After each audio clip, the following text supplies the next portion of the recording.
Sa simula ng kwento, tahimik na dumarating ang isang alien na sasakyang pangkalawakan sa ibabaw ng atmosfera ng daigdig. Ilang sandali pagkatapos, humiwalay ang isang maliit na probe mula sa mothership at mabilis na bumagsak patungo sa lupa. Nagkaaberya ang probe habang bumababa at bumagsak ito sa isang latian sa loob ng isang pambansang gubat. Ang mga alien na nilalang sa loob ay agad na namatay dahil sa lakas ng pagbagsak. Sa sandaling yun, isang babaeng lamok ang naakit sa mga bangkay at lumipad patungo sa lugar ng pagbagsak upang sumipsip ng alien na dugo. Sa loob lamang ng ilang sandali, lumaki ang lamok ng daan-daang beses at naging isang napaka-agresibong higanting lamok.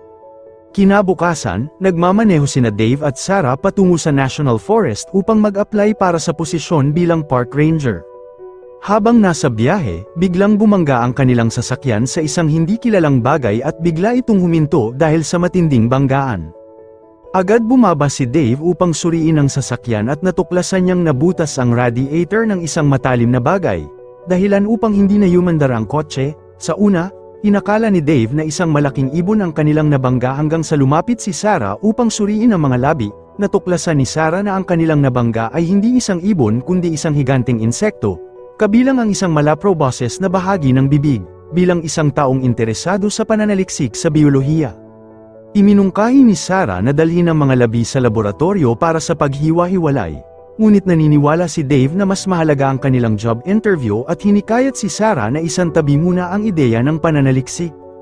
Sa huli, sumunod si Sarah sa payo ni Dave. Inilipat ng dalawa ang mga labi ng higanting lamok sa gilid ng kalsada at nagpasya silang magtungo sa isang kalapit na bayan upang magpahinga habang hinihintay na maayos ang sasakyan. May isang grupo ng mga taong nagkakamping doon mismo, tag-init na, kung saan maraming puno, maraming lamok din. Kinuha ni Park Ranger Hendrix ang isang panlaban sa lamok at nagsimulang habulin ang mga ito. Dahil sa kanyang sobrang galaw, parang tao ang hinahabol niya at hindi lamok. Sa sandaling yon, tatlong magnanakaw ang naligaw malapit sa parke.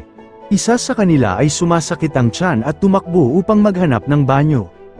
Ang marumi at magulong lugar na ito ay paraiso ng mga lamok. Habang nasa kalagitnaan ng kanyang ginagawa, nakarinig siya ng kakaibang ingay mula sa bubong. Tumingala siya at muntik na siyang mamatay sa takot nang makita ang isang higanting lamok. Agad na nakita ng lamok ang kanyang biktima at hinabol siya. Narinig ng kanyang mga kasamahan na sina Earl at Jake ang kanyang sigaw at dali-daling tumakbo upang iligtas siya. Nang makita nila ang higanting lamok, agad na nagpaputok si Jake ngunit aksidenteng napatay ang kanyang kaibigan. Sa kritikal na sandali, tinutok ni Earl ang baril sa lamok at napatamaan ito ng eksakto. Ang lamok ay sumabog at nagkapira-piraso sa mismong lugar. Sa isang tahimik na lawa, dalawang binata ang nangingisda at umiinom ng beer.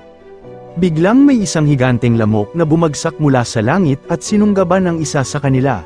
Kinuha ng isa ang sagwan at sinubukang hampasin ng lamok, ngunit nawalan siya ng balanse at nahulog sa lawa.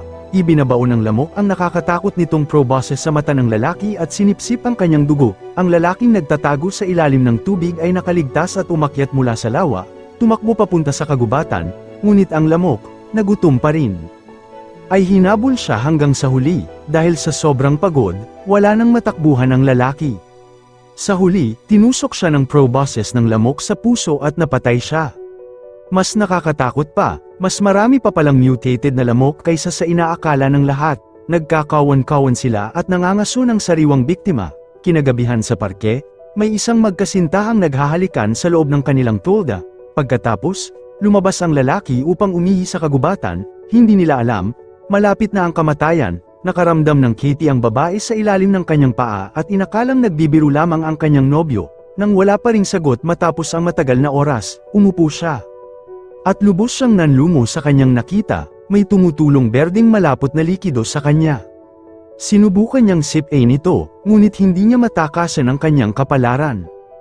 Tinusok ng proboscis ng lamok ang kanyang katawan. Nang marinig ang sigaw ng kanyang kasintahan, tumakbo pabalik ang lalaki, ngunit pagdating niya sa tolda ay napahinto siya. Paglingon niya, isang napakaraming lamok ang sabay-sabay na lumipad patungo sa kanya. Samantala kina Sarah at Dave, nag-check-in sila sa isang motel ng gabi na. Upang maayos ang kanilang sasakyan, kinailangan nilang tumawag sa isang repair shop sa bayan. Aabutin ito ng halos 2 linggo. Kinaumagahan, nasalubong ni Dave si Dr. Park sa pintuan. Siya ang may-ari ng asul na sasakyan at isang meteorologist ng US Air Force. Kamakailan lamang, may nakakita ng isang misteryosong sasakyang panghimpapawid malapit sa parke. Naroon siya upang mag-imbestiga ayon sa utos. Nang marinig niyang magtatrabaho si Sarah bilang park ranger, magiliw niya silang inalok ng sakay. Habang papalapit sila sa parke, nagsimulang mag-beep ng kakaiba ang detector ni Parks, na nangangahulugang may mga kakaibang nilalang sa paligid. Bumaba si Parks upang maghanap ng mga palatandaan habang nanatili si Sarah sa tulay upang magpahinga. Biglang may isang maliit na bangkang dahan-daang lumutang, nakahiga rito ang mangingisdang napatay ng mga lamok, kakaiba ang itsura ng kanyang katawan, tuyong-tuyo na sa dugo, pinagtulungan ni Parks at Dave na hilahin ang bangka papunta sa pampang. Ito ang unang beses nilang nakakita ng ganitong uri ng kamatayan. Gumawa si Parks ng isang matapang na hinuha, maaaring alien ang pumatay.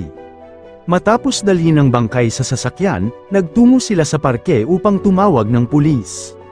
Ngunit ang parke, na karaniwang puno ng mga tao, ay wala ng kaluluwa. Natagpuan nila ang opisina ng park ranger na may malaking butas sa pintuang salamin at magulo ang loob. Nang makita ni Parks ang bangkay ng ranger, matagal na itong patay at pareho ang paraan ng pagkamatay sa mangingisda. Sinabi ni Dave na may napanood siyang balita tungkol sa mga magnanakaw sa bangko sa lugar. Posible bang sila ang may kagagawan? Hindi yun pinaniwalaan ni Parks. Dahil ang mga biktima ay hindi mukhang pinatay gamit ang anumang sandata.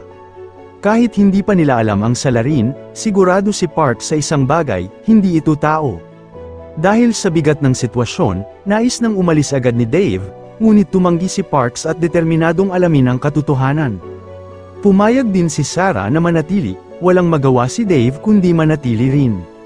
Upang lutasin ang misteryo, naghiwalay sila, nagpunta si Parks mag-isa upang suriin ang ibang bahagi ng parke, habang sina Dave at Sarah ay nagsiyasat sa lawa.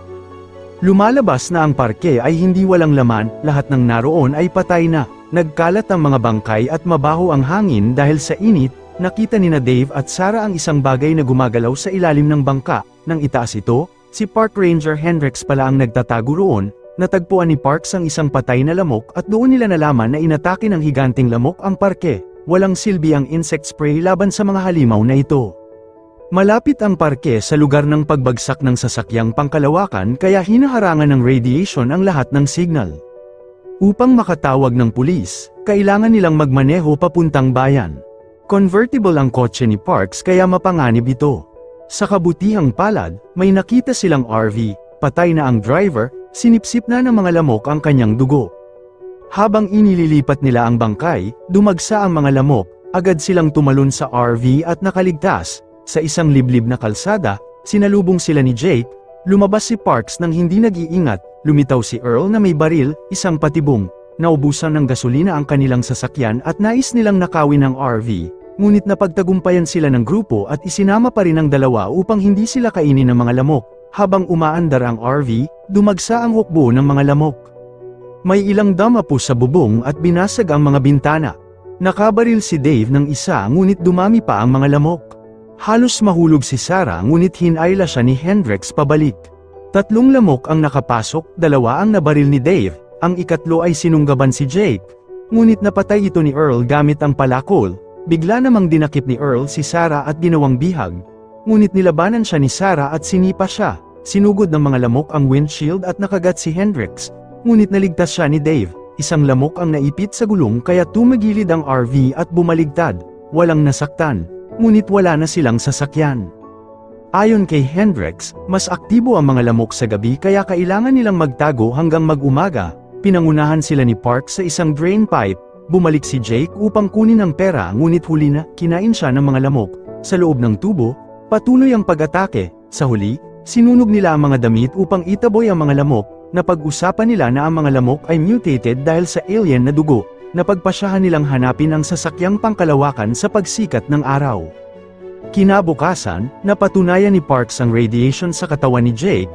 Nakita nila ang isang farmhouse at nagpasya roong magpalipas ng gabi. Pinalakas nila ang mga pintuan at bintana. Ngunit kinagabihan ay sinalakay sila ng mga higanting lamok.